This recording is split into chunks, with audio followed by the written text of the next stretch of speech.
মানুষের পৈশাচিকতার চরম মূল্য দিতে হলো নেদারল্যান্ডের একটা চার্চকে, যেটা 154 বছর বয়সী আমস্টারডামে অবস্থিত। যেটা ঘটনাটা ঘটছিল যে ওই চার্চটার অল্প কিছু সামনে কিছু যুবক যুবতী বা তরুণ তরুণী তারা এই হ্যাপি নিউ ইয়ারের আনন্দ উদযাপন করতেছিল এবং ফানুস তারপরে আতশবাজি এগুলো করতেছিল, এবং ধারণা করা হইতেছে যে এখানে আগুন লাগার মূল উৎসটা হলো এই ফানুস বা আতশবাজি। তা আমার প্রশ্ন হলো, ভাই আপনারা এগুলা কেন করেন? ঠিক আছে, না আমি বুঝলাম যে এটা অন্য দেশে, ঠিক আছে, কিন্তু এই যে বাংলাদেশে হ্যাপি নিউ ইয়ার রাত 12টার সময় ঘুমাইতে পারি না আতশবাজির শব্দে, এই পৈশাচিক কারণের আনন্দের এটার কজটা কি, কারণটা কি, আপনারা কেন করেন? কারণ অনেক নবাগত বাচ্চা থাকে, তারপরে অনেক বৃদ্ধ থাকে যারা এইসব আওয়াজ টাওয়াজ এগুলো সহ্য করতে পারে না, ঠিক আছে।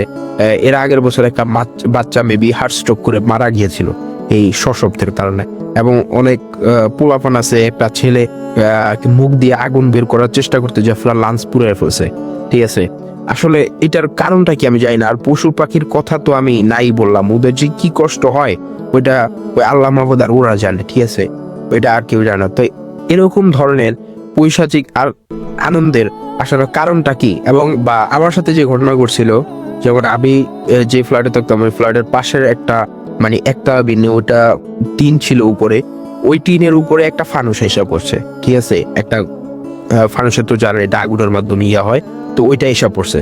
সো ওইখানে অনেক মানুষের উপস্থিত ছিল, তাড়াতাড়ি মানুষ বিষয়টা দেখতে পারছে, তার জন্য এটা রেসিস্ট করতে পারছে, আগুনটা লাগে নাই, ঠিক আছে।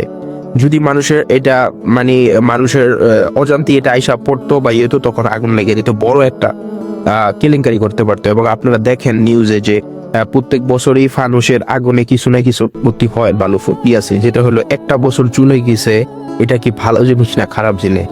এখন আপনার লাইফ থেকে একটা বছর চলে গেছে, এখন আপনি ওই এক বছরে কি কোনো প্রোডাক্টিভ কাজ করতে পারছেন কিনা, এরকম কোনো কাজ করতে পারছেন কিনা যেটা আপনার লাইফে ভ্যালুয়েট করে, ওইটা আপনি জানেন। যদি না পারেন, সামনের বছরটা আপনার জন্য গ্লেসি, এবং যে বছরটা চলে গেছে ওটা তো চলেই গেছে। আমরা যদি পুরো বডিকে টাইম হিসাবে চিন্তা করি, যে প্রত্যেকটা বছর যাইতেছে, আমার শরীরের প্রত্যেকটা বডি পার্ট থেকে একটা একটা করে কাট আউট হয়েছে, ঠিক আছে, তাহলে এই জিনিসটা কি আনন্দ ফিল করার জিনিস, না এটা একটা পয়েন্ট অফ রিগ্রেট যে আমার সময় চলে গেছে, একটা বছর চলে গেছে, কি করতে পারলাম, ঠিক আছে, এই পারের জন্য কি করছি আর পরপারের জন্য কি করছি, এটা হলো আসল জিনিস। কিন্তু অনেক মানুষকে দেখা যায় যে এরা ব্রেইনলেস, যে এরকম আনন্দ উদযাপন করে যে একটা বছর চলে গেছে, এটা অনেক ভালো একটা জিনিস, ঠিক আছে। আর সামনের বছর অনেকে মনে করে এরা সামনের বছর অনেক ভালো করবে, অনেক প্রোডাক্টিভ কাজ করবে, সকাল 6টা বাজে উঠবে, ঠিক আছে, 5 ওয়াক্ত নামাজ পড়বে। আমার কচু ওরাই হলো সবচেয়ে আগের বছর বাদাইমাগিরি করে কাটাইছে, এই বছর আরো বাদাইমাগিরি করে কাটাইবো। ওই মন মানসিকতার পোলাপানি হলো যেটি পৈশাচিক আনন্দেরই করে হ্যাপি নিউ ইয়ারে ওপর।